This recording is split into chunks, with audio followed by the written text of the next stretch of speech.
नमस्कार दोस्तों, स्वागत है आपका स्टडी फॉर सिविल सर्विसेज में। देखिए, स्टडी फॉर सिविल सर्विसेज के छात्र हैं तो ये वाला टेलीग्राम जरूर ज्वाइन करके रखिए। यूट्यूब चैनल में हमारे साथ है तो भी ये वाला टेलीग्राम ज्वाइन करना बहुत ज्यादा जरूरी है। सारे नोटिफिकेशन, सारे अपडेट, सारे मोस्ट इंपोर्टेंट पिक्स, सारा रिवीजन सब कुछ यहाँ पे बताया जाता है।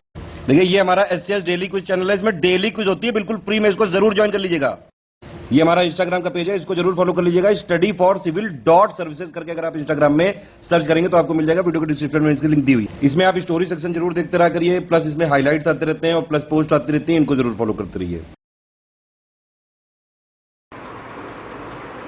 क्या हाल है साथियों, मैं विकास सोमर आपके अपने trustworthy channel study for civil services पे आज आपके समक्ष लेके आए गए हैं 11 सितंबर का करंट अफेयर हिंदी इंग्लिश दोनों ही भाषाओं में। 11 सितंबर का जो है क्या हुआ था, अमेरिका के ऊपर हमला कर दिया था अलकायदा ने, ठीक, ओसामा बिन लादेन ने। तो 20 साल बाद फिर वो वापस हो गए अफगानिस्तान से, ठीक है। आप देखते हैं आगे क्या होता है। खैर, आज का जो है करंट अफेयर है हिंदी इंग्लिश दोनों में रहेगा, जैसे रहता है यूपीएससी और अदर स्टेट पीसी एग्जामिनेशन के लिए काफ़ी ज़्यादा इंपॉर्टेंट होने वाला है आज का हमारा सेशन।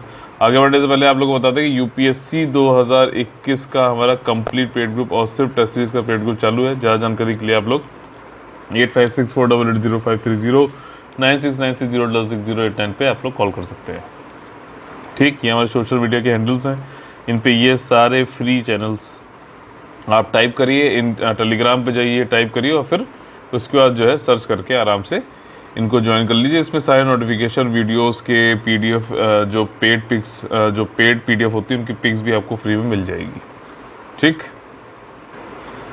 आज के जो हमारे टॉपिक्स हैं जो कि इम्पॉर्टेंट हैं, प्रीलिम्स और मेंस में दोनों में आ सकते हैं, वो हैं ये वाले। अभी भारत ने एयरक्राफ्ट डील करी है C295 वाली, देखेंगे क्या चीज़ है। मेडिसिन फ्रॉम द स्काई, ठीक है ना, आसमान से मेडिसिन आ रही है, तो ये प्रोग्राम क्या है इसको देखेंगे, समझ तो क्या होगा थोड़ा बहुत, ठीक है। NIRF रैंकिंग, ठीक है ना, ये हाई एजुकेशन के जो संस्थान है उनकी रैंकिंग के बारे में देखेंगे। मिनिमम सपोर्ट प्राइस MSP, ठीक, न्यूनतम समर्थन मूल्य, ये क्या चीज़ें हैं, क्या क्या होता है, इससे क्वेश्चन पूछता है ना, कि मतलब बताइए इसमें से खैरिफ क्रॉप्स कौन सी है, राबी क्रॉप्स कौन सी है, कितनी कौन कौन सी क्रॉप्स के लिए MSP दिया जाता है, नहीं दिया जाता है, ऐसे क्वेश्चन पूछ लेता है। और पांचवा है कि आसाम ने कहा है कि जितने भी ये पेट्रोल डीजल से चलने वाली जो गाड़ियां हैं, व्हीकल्स हैं, उनको 2030 तक हटा देगा, फेज आउट कर देगा, ठीक। फिर इलेक्ट्रॉनिक व्हीकल्स चलेंगी, हाइब्रिड व्हीकल चलेंगी, वो वाली चलेंगी। 11 सितंबर को क्या बोला जाता है, वन शहीद दिवस, ठीक है। वैसे तो जो मैंने बताया वो तो अलग है, टूरिज्म से संबंधित, ये वन शहीद दिवस है, 11 सितंबर को होता है। फॉरेस्ट मार्टियर डे, ठीक। देखिए, पहला टॉपिक जो हमारा है वो है GS पेपर 2 से C295 करके जो है आपका एयरक्राफ्ट डील हुई है। कैबिनेट कमिटी ऑन सिक्योरिटी, देखिए कैबिनेट कमिटी से संबंधित मेरा एक वीडियो है, आप लोग स्टडी फॉर सिविल सर्विसेज में जाके कैबिनेट कमिटीज लिखेंगे तो उसको देख सकते हैं, जाके यूट्यूब पे सर्च करना। तो यहाँ पे कैबिनेट कमिटी जो सिक्योरिटी पे होती है उसने अप्रूव, अच्छा इसके कौन होते हैं बताइए, वो हेड कौन होता है, अप्रूव द, इन्होंने प्रोक्योरमेंट के लिए बोल दिया 56 ये C295 जो एयरक्राफ्ट है जो कि ट्रांसपोर्ट एयरक्राफ्ट है, ठीक। जैसे सोल्जर्स को ट्रांसपोर्ट करना है, इधर एक जगह से दूसरी जगह लेके जाना है, तो उनके लिए होता है। पीछे जो है इसका मतलब जैसे गैराज वैराज का जो होता है ना शटर, वैसे ही खुल जाता है, तो उससे आप पैराग्लाइडिंग भी कर सकते हैं। सोल्जर्स कहीं पे वो भी ऐसी जगहों पे उतर सकते हैं जहाँ पे रोड वोड जाना और जल्दी पहुँच सकते हैं, ठीक। तो वो वाला ये ट्रांसपोर्ट एयरक्राफ्ट है, ये आपका स्पेन से लिया जा रहा है, Airbus defence and space SA Spain, ठीक है, इंडियन एयरफोर्स लेगा। इसमें क्या होगा कि देखिए 56 टोटल है, 56 टोटल है, जिसमें 16 तो पहले आ जाएंगे, ठीक। और फिर 40 बाद में इंडिया में ही टाटा बनाएगा, टाटा के कंसोर्टियम है, 10 सालों बनाएगा। अभी 2 सालों में स्पेन से रेडी फ्लाईवे कंडीशन में 16 तो अभी तुरंत आ जाएंगे, ठीक। ये पहला ऐसा प्रोजेक्ट होगा जिसमें कि मिलिट्री एयरक्राफ्ट बना रहा होगा कोई प्राइवेट कंपनी इंडिया में, ठीक। और ये 20,000 करोड़ रुपए तक का इसमें जो है पूरा है। अच्छा, इसमें जब ये आ जाएंगे तो बिल्कुल मतलब सारी चीज़ें ऐसा नहीं कि स्पेन की होंगी, भारत की स्वदेशी इलेक्ट्रॉनिक वॉरफेयर सूट इसमें लगाया जाएगा। वो इसलिए भी जरूरी है कि स्पेन से मान लीजिए किसी ने जो है पूछ लिया कि मतलब बता दीजिए इसको कैसे, या फिर कोई हैक वैक कर लिया, तो भारत अपना भी कुछ चीज़ लगा देगा ताकि जो है हैक वैक ना हो सके और मतलब इसके बारे में थोड़ी सी अपनी गोपनीयता भी बनाए रहे, ठीक। C295 जैसे एयरक्राफ्ट ने बताया ट्रांसपोर्ट एयरक्राफ्ट है, इतना जो ध्यान रखना। क्वेश्चन ये पूछेगा कि बताइए लड़ाकू विमान है कि क्या है, तो ट्रांसपोर्ट एयरक्राफ्ट है। 5 से 10 टन की कैपेसिटी का जो है ये मतलब भार उठा सकता है और इसमें कंटेम्परेरी टेक्नोलॉजी काफ़ी लगी हुई है और इसने पुरानी जो एवरो एयरक्राफ्ट होंगे भारत के उनको रिप्लेस कर देगा ये C-295 आपका MW एयरक्राफ्ट। ठीक, तुरंत रैंप, वहीं डोर खुल जाता है, पैरा ड्रॉपिंग हो सकती है, कार्गो और ये सारी चीज़ें हैं। ठीक है, और इसमें सिग्निफिकेंस देखिए यही है कि एरोस्पेस इकोसिस्टम में हमें काफ़ी ज़्यादा बूस्ट मिलेगा। बहुत सारी चीज़ें इंडिया में अब, क्योंकि जो है 40 तो भारत में ही बनेंगे ना, तो कई सारे जो आपके micro, small and medium enterprises हैं, ठीक है ना, उनको भी काफ़ी ज़्यादा इसमें सामान बनाने को मिलेगा। तो इससे रोज़गार बढ़ेगा, आत्मनिर्भर भारत जो है बढ़ेगा, इंडियन प्राइवेट सेक्टर में जो है लोगों को कॉन्फिडेंस आएगा, ज़्यादा से ज़्यादा टेक्नोलॉजी अच्छी होगी। ठीक, मैन्युफैक्चरिंग हमारा बढ़ेगा। ठीक है, और वही जनरेशन जो है आपकी स्किल्ड जॉब बढ़ेंगी, मतलब आपका रोज़गार बढ़ेगा। हाई स्किल्ड जॉब 600 और इनडायरेक्ट जॉब जो है 3000, एडिशनल मीडियम स्किल जॉब जो है 3000 बनेंगी। तो वही सारी बेरोजगारी वाली जो है हर बार बात वही की जाती है कि इतने ज़्यादा जो है कोई भी काम होता है उसमें रोज़गार जरूर मिल रहा होता है। ठीक, प्रत्यक्ष और अप्रत्यक्ष रूप से, लेकिन ज़मीनी पे क्या मिलता है पता नहीं। तो ये C-295 जो है आपका स्पेन से लिया जा रहा है। ठीक, ये एयरक्राफ्ट जो है ट्रांसपोर्ट वाला है। अब 56 रहेंगे, ये 16 तुरंत आ जाएंगे और 40 जो है आपके टाटा कंसोर्टियम मिलके बनाएगा। और इसमें जो है इलेक्ट्रॉनिक वॉरफेयर जो है स्वदेशी रूप से लगेगा और आपका पुराना जो IAF का एवरो जो है क्राफ्ट था उसको रिप्लेस करेगा। ठीक, ये सारी जो इंपॉर्टेंट चीज़ें जो आखिरी मैंने बताई। Medicine from the sky, simple बात है कि भैया मेडिसिन पहुंचानी है, दवाई पहुंचानी है स्काई से, आसमान से। ठीक है, तो कैसे पहुंचाओगे? ड्रोन के जरिए पहुंचाओगे। ठीक है, अभी ड्रोन पॉलिसी भी आई थी, इंपॉर्टेंट है, उसको पढ़ लेना, जो मैंने आप लोगों को पढ़ाया भी है, उसको जरूर सर्च कर लेना आप लोग। तो जो ड्रोन है, ये ड्रोन के थ्रू आपको तेलंगाना गवर्नमेंट ने ये स्कीम प्रोग्राम चालू किया है जिसका नाम है मेडिसिन फ्रॉम द स्काई। ठीक, और ये लॉन्च हो जाएगा आज सितंबर 11 को। इसमें क्या है कि मिनिस्ट्री ऑफ सिविल एविएशन से काफ़ी ज़्यादा जो भी रेगुलेशन और जो है नियामक से जो है जो मंजूरी लेनी थी वो सब मिल गई है। विकाराबाद डिस्ट्रिक्ट है तेलंगाना में, वहाँ से लॉन्च होगा। ठीक, मेडिसिन फ्रॉम द स्काई किसकी है? आपकी तेलंगाना गवर्नमेंट की स्कीम है, जिसमें कि ड्रोन के जरिए मेडिसिन पहुँचाई जाएगी और विकाराबाद डिस्ट्रिक्ट से लॉन्च हुआ है। इतनी चीज़ें बस आपको याद रखनी होती हैं। ठीक, MFTS क्या है? ये मेडिसिन फ्रॉम द स्काई जो है, ये कौन एमर्जिंग टेक्नोलॉजी विंग जो है हमारी स्टेट IT डिपार्टमेंट तेलंगाना का हो गया। इन्होंने साझेदारी करी है वर्ल्ड इकोनॉमिक फोरम, विश्व आर्थिक मंच, NITI Aayog, Apollo hospital, health net global का है ये। और जो है इसके अलावा इसमें एम टारगेट यहाँ पे यही है कि experimental beyond visual line of site. एक देखो, एक क्या होता है ड्रोन में भैया, चलता तो रिमोट कंट्रोल से ही है।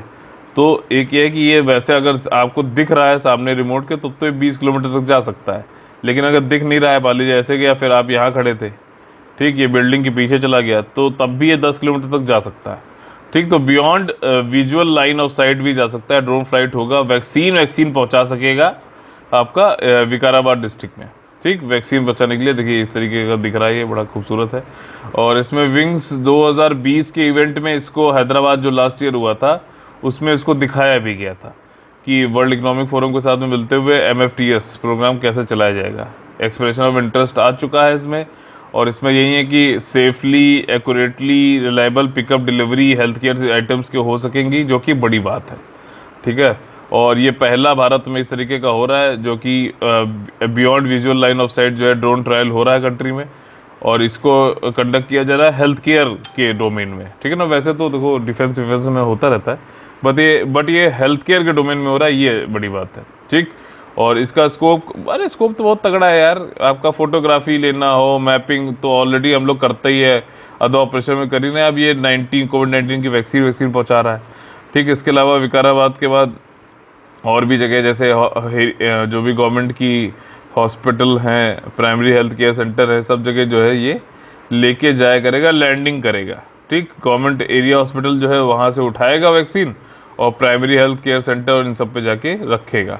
ठीक, लैंड करके जो है वैक्सीन पहुँचा देगा। चैलेंज देखिए वही सारे हैं कि लॉजिस्टिक्स कंपनी के साथ में और टेक्नोलॉजी स्पीड अप प्रोसेस अभी नहीं इतना हो पा रहा था, तो वो सारे चैलेंजेस हैं जिसको अभी प्रॉब्लम को सॉल्व किया जा रहा है। स्काई एयर करके एक जो है ड्रोन डिलीवरी पार्टनर है, स्काई एयर। ठीक, इन्होंने जो है पार्टनरशिप कर दी है ब्लू डार्ट, ये सब लॉजिस्टिक्स वाली वो है। ब्लू डार्ट से आप कोरियर भेजते हो, फ्लिपकार्ट हो गया, डुंजो हो गया, ये 3 कंसोर्टिया इनके साथ में मिलकर काम कर रहा है। और ये चैलेंज है कि भैया 10 किलोमीटर तक जो है कर सकता है, ये 5 किलो तक का जो है पेलोड ले सकता है, ठीक, और 7 से 8 ट्रिप कर सकता है एक दिन में। समझ में आ गई बात? तो ये चीज़ है। और बिगेस्ट चैलेंज इसका यही है कि परमिशन रेगुलेशन, यहाँ नहीं उड़ सकते, वहाँ नहीं जा सकते, ये लाओ वो लाओ, ये सारी चीज़ें हैं, ये डॉक्यूमेंट दो, वो वाला डॉक्यूमेंट दो, और पता नहीं क्या क्या दो, ठीक है। तो ये ड्रोन डिलीवरी जो है गेम चेंजर हो सकता है आपका एरियल टेक्नोलॉजी में। इसमें गवर्नमेंट की पॉलिसी, पॉजिटिव माइंडसेट, ये सब बहुत ज़्यादा इंपॉर्टेंट जो है पहलू रहेंगे। और हैप्पी कॉप्टर, एक ये जो है करंट क्लास और ड्रोन है हैप्पी कॉप्टर, इसने कहा है कि सपोर्ट करते हैं वैक्सीनेशन जो है हम कितने 5000 डोजेस जो है वैक्सीन एक ट्रिप में भेज सकते हैं। स्ट्रेट लाइन ऑफ साइट हो अगर सीधा जैसे है तो 20 किलोमीटर तक भेज सकते हैं। 10 ट्रिप जो है लगा सकते हैं पेयर और ड्रोन्स का, 50,000 डोजेस जो है डिलीवर कर सकते हैं एक दिन में, जो कि एक बड़ी बात है यार, बड़ी बात है। और ये काफ़ी तेज़ी से होगा और ऐसी जगहों पर भी जा सकते हो जहाँ पर कोई और पहुँच नहीं सकता। ठीक, हमारा अगला टॉपिक है NIRF रैंकिंग। ये मिनिस्ट्री ऑफ एजुकेशन ये रैंकिंग कराती है, 6ठा संस्करण है ये, national institute ranking framework, national institute ranking framework. अब यहाँ पे जो हायर एजुकेशन यानी कि 12th के बाद जो ग्रेजुएशन और पोस्ट ग्रेजुएशन वाले जो संस्थान हैं उनके बीच में कुछ पैरामीटर्स पर और कुछ जो है अलग अलग जो है टाइप ऑफ संस्थानों की रैंकिंग करी जाती है। ठीक, कि भैया कैसा आउटकम आ रहा है, ग्रेजुएट का आउटकम कैसा है। तो नहीं ग्रेजुएट हो गए और जो है उनको प्लेसमेंट नहीं मिल रही है, नौकरी नहीं मिल रही है, वो सारी चीज़ें हैं। तो काफ़ी क्या हुआ कि पहले ये चीज़ चाइना ने करी, मैं आपको बताऊं, दुनिया भर की कई सारी जो है QS रैंकिंग है, टाइम्स हायर एजुकेशन रैंकिंग है, उसमें भारत की जो एजुकेशन के इंस्टीट्यूशन है हायर एजुकेशन वाले, उनकी रैंकिंग वो कभी कभी 200 में, कभी 400 में, कहीं पहुँचते ही नहीं थे।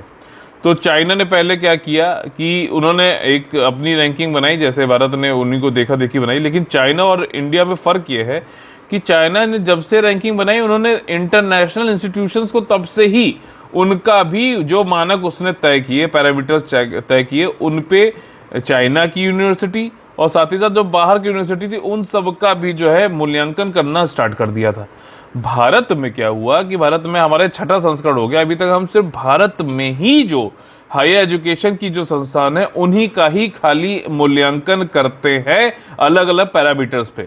हालांकि अभी जो धर्मेंद्र प्रधान जी हैं उन्होंने कहा है कि हम आगे अब इसमें दुनिया भर के जो शैक्षिक संस्थान है, उच्च संस्थान है हायर एजुकेशन वाले, उनको भी इसमें सम्मिलित करेंगे, उनका भी मूल्यांकन किया जाएगा, फिर कंसोलिडेटेड जो है इसमें रैंकिंग निकाली जाएगी। ठीक, तो ये सारी चीज़ें हैं। खैर चलिए अब इसमें देख लेते हैं अभी 6ठे संस्करण में क्या क्या चीज़ें उसमें हुई हैं। तो पहली बात तो ये है कि ओवरऑल कैटेगरी, अब देखो यहाँ पे कई सारी कैटेगरी मैंने बताया, मानक अलग है पैरामीटर और कैटेगरी अलग अलग है। ठीक, तो वो अभी नीचे बताऊंगा। ओवरऑल कैटेगरी में अगर देखा जाए तो IIT मैड्रास जो है आपकी, ये नंबर 1 पे आई है। आपका Indian institute of science Bangalore ये सेकेंड आई है। थर्ड है बॉम्बे IIT, फोर्थ है IIT दिल्ली और आपका फिफ्थ है IIT कानपुर। IIT कानपुर नीचे खिसक गया, पहले ऊपर रहता था काफ़ी। तो ये NIRF रैंकिंग 2021 है, ओवरऑल कैटेगरी में है। ध्यान रखना पढ़ते समय, फिर बाद में मत करना सर आपने तो ये बताया था, इसमें कैटेगरी अलग अलग है। ठीक, पैरामीटर्स कौन कौन से होते हैं? 5 पैरामीटर इसमें होते हैं आपके। पहला क्या है? टीचिंग, भैया पढ़ाई कैसे करी जा रही है। आप चाहे कितना भी बड़ा जो है कैंपस बना लो, उसमें पढ़ाने वाले अगर निठल्ले टाइप के हैं तो क्या उसमें होगा, ठीक है ना। चाहे आज जैसे कितने बड़े बड़े जो है तथाकथित कोचिंग वाले हैं, आप उनके पास एक बार चले जाओ, आफ्टर सेल इतनी बेकार सर्विस है उनकी कि मतलब आपसे पूछते ही नहीं है। अब उनको लगता है यार इसने आप एक बार तो ले लिया, अब हमें कोई इसको सर्विस दे ना दें, ये तो हमारे ऊपर है, ठीक है ना। तो ये चीज़ है। और दूसरा है कि लर्निंग और resources parameter, research and professional practice, अनुसंधान और जो है प्रैक्टिस का है। ग्रेजुएशन आउटकम जो मैंने आपको बताया। आउटरीच एंड इंक्लूसिविटी, मतलब ऐसा नहीं होना चाहिए कि लड़कियों को नहीं, उसमें समावेशी होना चाहिए, लड़कियों को नहीं आने दे रहे हैं, या फिर जो हमारे हाशिए पे जो मार्जिनलाइज सेक्शन ऑफ हमारी सोसाइटी है उनको नहीं आने दे रहे हैं। ठीक, और परसेप्शन, ये भी जो है ये 5 पैरामीटर जो हैं ये काफ़ी ज़्यादा इनके ऊपर जो है जो है रैंकिंग निकाली जाती है। अब इसमें कैटेगरी भी 11 हैं, ठीक। ओवरऑल एक तो नेशनल रैंकिंग जो मैंने अभी बताया ऊपर, यूनिवर्सिटी का अलग, engineering, medical, management, pharmacy, law, architecture, dental, research, ये सारे जो है 11 कैटेगरी में अलग अलग होगा। लेकिन ओवरऑल में सबसे पहले नंबर पर कौन है? IIT मद्रास, ठीक। तो ये चीज़ है। और NIRF रैंकिंग जो है ये आपका पहली बार आपकी हायर 2016 में चालू हुई थी, और ये फर्स्ट एवर एफर्ट था गवर्नमेंट ऑफ इंडिया की तरफ से कि भारत के जो हायर एजुकेशन इंस्टीट्यूशन है, उच्च संस्थान, जो शैक्षिक संस्थान है, उनकी जो है रैंकिंग करी जाए, ठीक। और जो है प्राइवेट, पहले तो क्या होता था कि जो भी रैंकिंग आती थी वो प्राइवेट एंटिटी करती थी, निजी इकाइयाँ करती थी, लेकिन ये गवर्नमेंट की तरफ से किया जा रहा है अपना, ठीक। और 2018 में ये मैंडेटरी कर दिया गया, पहले वॉलंटरी था कि जिसको स्वैच्छिक था, जिसको करना करे, जिसको करना ना करे, इसमें पार्ट ले सकता है। लेकिन 2018 से इसको जो मैंडेटरी कर दिया गया, सभी जो गवर्नमेंट के द्वारा चलाए जाने वाले जो सार्वजनिक जो शैक्षिक संस्थान है, उच्च संस्थान है, उनको 6000 संस्थान इस समय पार्टिसिपेट कर रहे हैं, जो कि 2016 से डबल है। पहले 3000 थे, अब 6000 हो गए, इस तरीके से समझ सकते हो। यूनियन गवर्नमेंट ने डिसाइड किया, why did the union government decided to rank, इनको मतलब रैंक करने की जरूरत क्या पड़ी? वही चीज़ QS world university, times higher education world university ranking, Bharat की कोई इंस्टीट्यूट आती नहीं थी। भारत वाले ये कहते थे कि ये कई सारे ऐसे पैरामीटर्स लगाते हैं जो कि बेफिजूल है, और जो पैरामीटर्स होने चाहिए, जैसे परसेप्शन हो गया, इंक्लूसिविटी होनी चाहिए, ग्रेजुएशन आउटकम होना चाहिए, इस पे तो कोई ध्यान ही नहीं देते ये लोग, ठीक। ज़्यादा से ज़्यादा ध्यान खाली रिसर्च और उस पर ही दे रहे हैं, तो वो जो उसकी वजह से जो है खाली बहुत ज़्यादा जो है ये कंसंट्रेटेड टाइप का है, इसमें ब्रॉड पैरामीटर्स नहीं है जो कि होना चाहिए। तो भारत ने कहा फिर हम अपना बनाएंगे, जैसे कि चाइना ने पहले किया था। चाइना ने हालांकि शुरुआत से ही इंटरनेशनल इंस्टीट्यूशंस को रखा था, लेकिन इंडिया ने नहीं रखा अभी तक, और अब आगे शायद रख सकेगा, ऐसा बोला गया है। देखिए क्या हम इंटरनेशनल जाने वाले? अभी तो नहीं गए हैं, लेकिन आगे जाएंगे। धर्मेंद्र प्रधान जो हैं उन्होंने ऐसा बोला है, ठीक, आश्वासन दिया है कि हम भी आगे बाहर के भी जो संस्थान है, शैक्षणिक संस्थान, उनको भी मूल्यांकन करेंगे NIRF के अंतर्गत। मिनिमम सपोर्ट प्राइस, देखिए न्यूनतम समर्थन मूल्य क्या होता है? तो जो कैबिनेट कमेटी, अब देखिए इकोनॉमिक अफेयर्स वाली जो आ गई, जिसको चेयर किया मोदी जी ने, प्राइम मिनिस्टर करते हैं, तो यहाँ पर देखिए बता दिया गया। ये कैबिनेट कमेटी वाला जरूर देख लेना वीडियो, इससे आपको काफ़ी फायदा होगा, ठीक। इन्होंने यहाँ पे MSP अप्रूव कर दी है राबी क्रॉप्स के लिए। अब देखो इसमें आपको पता है कि खारिफ क्रॉप जो होती है उसके तो जून से आपका जो है सितंबर तक रहता है सीज़न, फिर राबी जो है ये विंटर के इधर की तरफ क्रॉप चलती है। तो जो सीज़न है उसके पहले आपको बताना पड़ेगा कि भैया न्यूनतम समर्थन मूल्य कितना दे रहे हो, तभी तो जो फार्मर्स हैं वो देख सकेंगे, समझ सकेंगे, हाँ भैया अगर हम बनाते हैं, मान लीजिए कोई उगाते हैं कोई चीज़, कोई क्रॉप, जैसे गेहूं हो गया, राबी क्रॉप होती है, मस्टर्ड, सरसों हो गया, तो हमें कम से कम इतना जो है मूल्य तो मिलेगा ही मिलेगा XYZ। और जो है हमें ऐसा नहीं होगा कि मान लीजिए बहुत ज़्यादा जो है सप्लाई हो गई, आपूर्ति हो गई गेहूं की, तो हमें बिल्कुल कौड़ियों के दाम पैसे मिले, ऐसा नहीं होगा। गवर्नमेंट ने हमको एश्योरेंस दिया है तो हम करेंगे। MSP के एक तो ये हो गया, इससे गवर्नमेंट फार्मर्स को जो है काफ़ी एश्योरेंस मिलता है, उनकी जो मेहनत है, उनका जो उपज है, उसकी उनको रेम्यूनरेटिव प्राइस मिलती है। दूसरी चीज़ ये है कि ये क्रॉपिंग पैटर्न जो होता है, ठीक, GS पेपर 3 का जो है ये एक टॉपिक भी है, देख लेना। क्रॉपिंग पैटर्न को भी गवर्नमेंट इसके जरिए जो है बदलने की कोशिश करती है। जैसे मस्टर्ड के पैसे भी बढ़ा दिए गए हैं, तो लोग ज़्यादा से ज़्यादा सोचेंगे फार्मर्स कि यार ये लगाओ, इसमें ज़्यादा पैसा मिल रहा है। और इससे क्या हो रहा है कि लोग एक ही ज़मीन पे बार बार एक ही फसल होने से दिक्कत है, इससे मोनोपोली वो हो जाती है, मोनोक्रॉपिंग हो जाती है, जो कि पेस्ट मान लीजिए एक कोई लग गया तो पूरी वाइप आउट कर देगा। सॉइल जो मृदा है उसकी भी जो न्यूट्रिशन है, वैल्यू है, वो भी ख़त्म होती आती है। तो इसमें भी विविधता आती रहे जो है क्रॉपिंग सिस्टम है, इसलिए क्रॉपिंग पैटर्न को बदलने में भी MSP का एक बड़ा रोल होता है। तो कभी मान लो MSP का आप इकोनॉमिक पहलू तो पढ़ रहे हो, लेकिन वहाँ पे वो पूछ लेगा कि इन्वायरमेंट पहलू क्या है, तो क्या करोगे? तो ये चीज़ें आपको पता होनी चाहिए, ठीक है ना, ये कॉन्सेप्चुअल क्लैरिटी होनी चाहिए, और फिर वो भी एग्जाम्पल के साथ होनी चाहिए। तो आपको कुछ जो है क्रॉपिंग के एक रोटेशन होता है, वो भी अगर आप उस पर लिखोगे तो आपको ज़्यादा अच्छे मार्क्स मिलेंगे। बात समझ में आई? ठीक, ये चीज़ें हैं, ठीक। तो अभी यहाँ पर जो आपका राबी सीज़न आने वाला है 2022-23 का, उसके लिए गेहूं के जो है उन्होंने प्राइस बढ़ा दिए, 40 रुपये बढ़ा दिए हैं, 2015 कर दिया है। और जो मस्टर्ड जो सीड है, ठीक, रेप सीड, मस्टर्ड सीड जो सरसों वाला सीड है, सरों का जो सीड है, वो आपका 5,050 रुपये का हो गया, 400 रुपये यहाँ बढ़ा दिए गए हैं। ठीक, तो इससे क्रॉप एरिया भी इनका बढ़ेगा। ठीक, ज़्यादा जो है जगहों पर ये क्रॉप करी जाएंगी और फसल क्षेत्र बढ़ेगा और इनकम जो फार्मर्स की है वो भी बढ़ेगी। समझ में आ गई बात। और साथ ही साथ सोइंग जो है आपकी अक्टूबर से चालू हो जाती है, खरीफ सीजन के बाद से।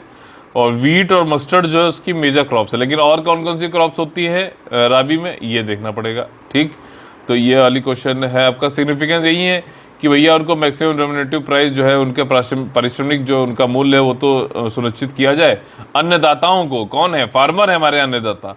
ठीक, तो उनको जो है ये वाइड वैरायटी ऑफ क्रॉप भी, मतलब वो लोग जो है बोए, ये भी बोने के लिए भी प्रोत्साहन मिलता है। एमएसपी क्या है, एग्रीकल्चर प्रोडक्ट प्राइस है, गवर्नमेंट इसको सेट करती है, डायरेक्टली जो है गवर्नमेंट से खरीदती है। ठीक, हालांकि एक चीज़ बता दूं, वीट और राइस इन दोनों में ही सिर्फ ओपन प्रोक्योरमेंट सिस्टम होता है।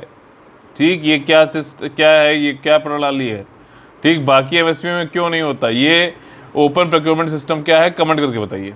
ठीक, तो देखिए यहाँ पे जो राबी क्रॉप के लिए एमएसपी अभी जो सेट करी गई है, वीट, बार्ले, पहले तो कौन कौन सी है ये समझ लेते हैं। मान लीजिए इसे पूछ लेगा भैया कि भैया बताओ इसमें से कौन कौन सी क्रॉप जो है राबी क्रॉप्स हैं। बीच में जो है एक खरीफ क्रॉप, जैसे मान लीजिए राइस डाल दिया, तो आप उसको पकड़ लोगे ना, तब आपको पता होना चाहिए राबी और जो है कौन कौन सी जो है राबी क्रॉप्स हैं, कौन कौन सी जो है खरीफ क्रॉप्स हैं। तो जो राबी क्रॉप्स हैं, वीट है, बार्ले है, ग्राम है, मसूर है, रेप सीड, मस्टर्ड है, साफ फ्लावर है। ठीक, तो देखो ये सारी जो पैसे अभी नए बढ़ा के कर दिए गए, तो ये आपका तो खैर स्टेट पीसी एग्जामिनेशन में पूछ सकता है, तो इसको भी एक बार देख लीजिएगा। मिनिमम प्राइस मतलब कि मान लीजिए एक बार 10 रुपये का जो है 1 किलो था, ठीक, टमाटर, और 10 ही किलो हुआ तो जो है 100 रुपये का हो गया।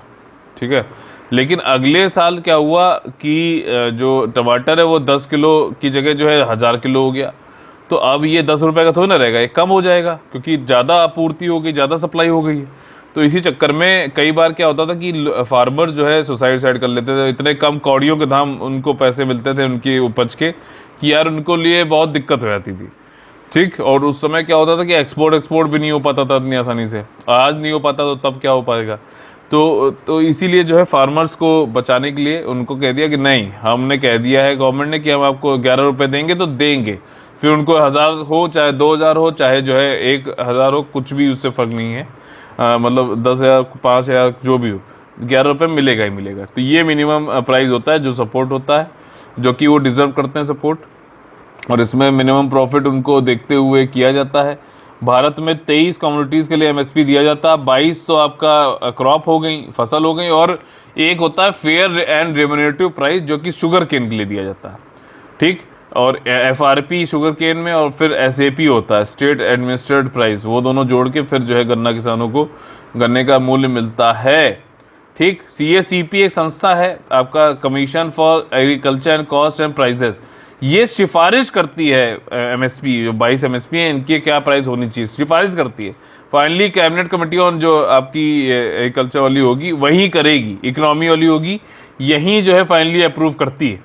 ठीक, तो ये क्वेश्चन ये वाला जो है मैंने जो भी बताया ये पूछ चुका है यूपीएससी। ऐसा नहीं है कि ये ऐसे ही मैं बता रहा हूँ, ये जो भी एक एक चीज़ मैं बताता हूँ बहुत ध्यान से सुना करिए।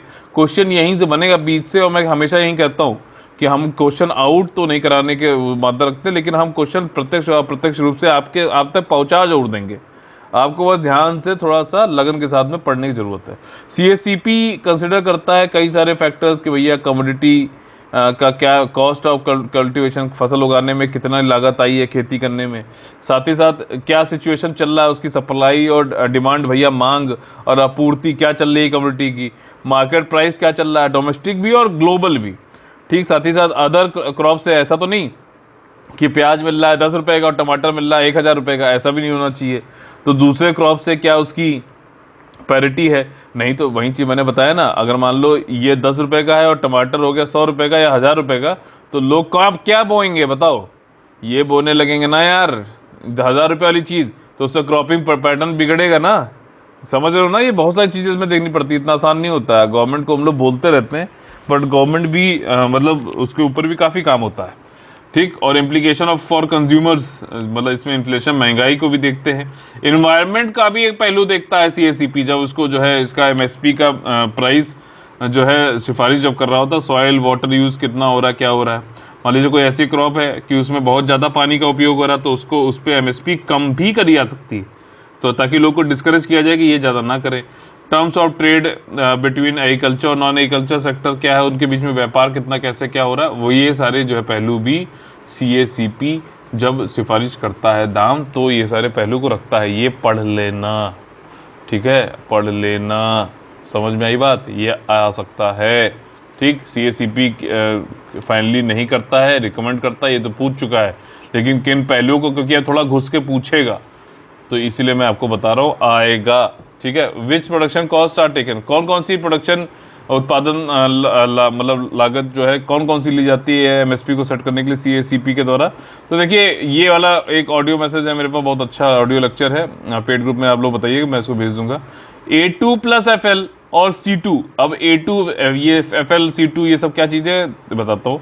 A2 वो जो भी खर्चे होते हैं, चाहे वो कैश में किए गए हो या फिर वस्तु और ये सब सीड वीड ये सब लेने में किए गए हो, ऑल पेड आउट एक्सपेंसेस वो A2 में जोड़ता है CACP। ठीक, farmer, seed, hired labour, fuel. FL जो है अगर जोड़ दो तो ये वाले तो हो ही गए जो ये चीज़ें थी, साथ ही साथ जो एक्चुअल पेड आउट कॉस्ट हुई प्लस जो घर के लोगों ने फैमिली लेबर जो भी किया गया, खेतों में काम किया, उसको भी जोड़ लेगा। FL मतलब फैमिली लेबर। और C2 क्या होता है, C2 जो भी रेंटल, मान लीजिए आपकी ज़मीन थी, आपने उसमें खेती करी, अगर आप वो किराया किसी को दे देते तो उस कितना पैसा आपको मिलता, या फिर कोई ज़मीन जो है खाली रह गई तो उनको भी जोड़ लेता। तो एक तरीके की इम्प्यूटेड कॉस्ट होती है, तो उसको भी यहाँ पे जोड़ के बताता। तो ऑन टॉप ऑफ तो C2 जो है A2 + FL के ऊपर होता है। ठीक, तो ये वाली चीज़ है। अगला जो हमारा टॉपिक है वो ये है सिंपल सा, कि आसाम जो है जो फॉसिल फ्यूल के ऊपर जो व्हीकल चल रही हैं, जैसे कि पेट्रोल, डीजल, ये सारे, उनको हटवा देगा 2030 तक। और इसलिए और वैकल्पिक रूप से क्या देगा, इलेक्ट्रॉनिक व्हीकल देगा। ठीक, इलेक्ट्रॉनिक व्हीकल पॉलिसी एक आई है अभी आसाम गवर्नमेंट के द्वारा। ठीक, ये रहा आसाम, ठीक, की द्वारा जो है कि हम 2030 तक फॉसिल फ्यूल वाले जितने भी व्हीकल हैं उनको हटवा देंगे, और साथ ही साथ आपको विकल्प भी देंगे, इंसेंटिवाइजेशन भी देंगे, प्रोत्साहन भी देंगे कि आप लोग इलेक्ट्रॉनिक व्हीकल यूज करें। ठीक, ये जो है अगले 5 साल तक 2 लाख व्हीकल जो है पब्लिक बसेस, पहले तो गवर्नमेंट के व्हीकल, इन सबको चेंज किया जाएगा। ठीक है ना, ताकि जो है लोग भी प्रोत्साहित हों। गवर्नमेंट खुद से चेंज ला रही है, be the change you want to see in the world, Gandhi ji ने कहा था, तो ये उसी टाइप से है। और ये इलेक्ट्रॉनिक व्हीकल पॉलिसी आई है जिसमें इंसेंटिव भी बताए जाएंगे कि अगर आप इलेक्ट्रॉनिक व्हीकल्स पे जाते हो तो आपको काफ़ी ज़्यादा प्रोत्साहन भी मिलेगा। 100% पूरी छूट है आपकी, रजिस्ट्रेशन चार्जेस नहीं लगेगा, रोड टैक्स भी नहीं दिया जाएगा, पार्किंग चार्जेस भी नहीं देने। वाह वाह वाह, बहुत बढ़िया। इलेक्ट्रॉनिक व्हीकल तुरंत खरीदना चाहिए। इसमें तो 2 व्हीलर हो, 3 व्हीलर हो, 4 व्हीलर हो, इतना सब्सिडी आपको मिलेगा, 20, 50, 1.5 लाख रुपए तक का, 90 पर। और जो लोग इलेक्ट्रॉनिक व्हीकल की चार्जिंग स्टेशन सेटअप करेंगे, मान लीजिए मैंने कहा कि अरे यार बढ़िया इलेक्ट्रॉनिक व्हीकल बढ़ रही है, लो यार थोड़ा जो है एक वो लगा लेते हैं इलेक्ट्रॉनिक व्हीकल वाला चार्जिंग स्टेशन, तो उस पर भी 90% तक छूट है इलेक्ट्रॉनिक ड्यूटी पर।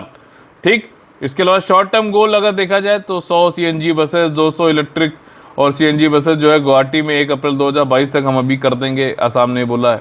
ठीक, और धीरे धीरे मतलब बढ़ाना पड़ेगा ना, 2030 तक का वो है। इलेक्ट्रॉनिक व्हीकल मैन्युफैक्चरिंग यूनिट भी जो है उसके लिए भी लगाने के लिए भी काफ़ी ज़्यादा प्रोत्साहन देंगे। कई सारे ऑफर हैं, लोगों को पूंजी दिया जाएगा, पैसे दिए जाएंगे, इंटरेस्ट, एम्प्लॉयमेंट कॉस्ट सब्सिडी दी जाएगी, GST और ये एग्जाम्पशन, कई सारे स्टाम्प ड्यूटी रिएम्बर्समेंट मिल जाएगा। North east industrial development scheme 2017 और इंडस्ट्रियल इन्वेस्टमेंट पॉलिसी आसाम 2019 के अंतर्गत ये सारे इंसेंटिव दिए जाएंगे। जो पॉलिसी है वो ये एनविसाज ये देखती है, ये चाहती है कि 25% तक जो नए रजिस्टर्ड हों व्हीकल वो इलेक्ट्रॉनिक व्हीकल हों 2026 तक। टोटली फेज आउट का लक्ष्य क्या है, 2030। अब ये तो बात हुई आसाम की। अब पूरे भारत की अगर स्कीम देखी जाए तो फेम स्कीम का नाम आपने जरूर सुना होगा। फेम स्कीम का जो है फेज 2 अभी चालू भी हो गया है। इसका फुल फॉर्म जो है हो सकता है पूछ ले छोटे एग्जामों में, faster adoption and manufacturing of hybrid and electronic vehicle, fame scheme नाम है। इसमें वही है कि 2030 तक जो है गोल यहाँ पे है कि 30% के इलेक्ट्रॉनिक व्हीकल तो हमारे होने चाहिए। इंडियन गवर्नमेंट का है 6 मिलियन इलेक्ट्रॉनिक और हाइब्रिड व्हीकल, समझ रहे हो, मतलब पेट्रोल भी है और आपका जो इलेक्ट्रॉनिक भी है, दोनों है इसमें, ठीक। हाइब्रिड व्हीकल रोड पे होनी चाहिए 2020 तक, ऐसा बोला गया था और अभी तो काफ़ी तेज चल भी रहा है। और national electric mobility mission plan जो है 2020 के अंतर्गत, ठीक। इसमें चैलेंजेस देखिए क्या है भैया, जब इलेक्ट्रॉनिक व्हीकल कोई ले लेगा तो चार्जिंग का इंफ्रास्ट्रक्चर चाहिए, बैटरी सेल को मैन्युफैक्चर यहाँ पे हो भारत में ताकि जो है सस्ते दामों में मिले।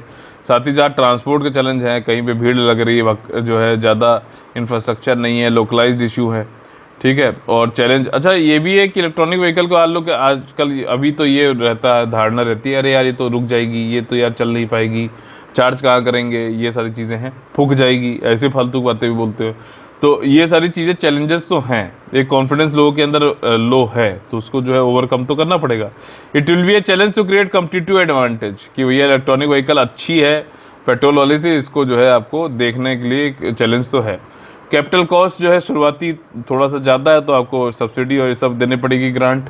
इंडियन ईवी इंडस्ट्री जो है अभी रुपी काफ़ी ज़्यादा डेप्रिशिएट हो गया, उसकी वैल्यू कम हो गई, मूल्यह्रास हो गया, उसकी वजह से भी काफ़ी दिक्कत हुई है क्योंकि ज़्यादातर चीज़ें हम करते हैं इंपोर्ट। अब जब इंपोर्ट कर देंगे, अगर मान लीजिए पहले रुपए की कीमत थी मान लीजिए 50 रुपये और अब हो गई 100 रुपये, तो हमें पहले एक चीज़ कोई मंगाने के मान लीजिए कोई था ABC, तो उसके लिए $1 का मिलता था मान लो, तो $1 के उस पर जो है हमें 50 रुपये देने पड़ते थे, अब 100 रुपये देने पड़ रहे हैं डबल। तो हम इंपोर्ट क्या कर पाएंगे, आसानी से नहीं कर पाएंगे। तो ये चीज़ है। Local production of input for EV is at just जो है 35%, जो टोटल प्रोडक्शन है उसका अभी सिर्फ और सिर्फ 35% ही भारत में बनता है, ठीक। समझ में आ गई पूरी बात।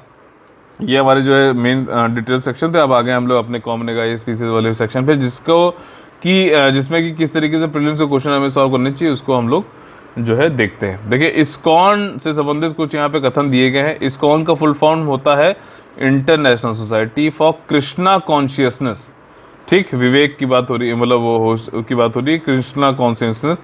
तो ये इस्कॉन का फुल फॉर्म है। ये 1975 में जो है फाउंड किया गया था।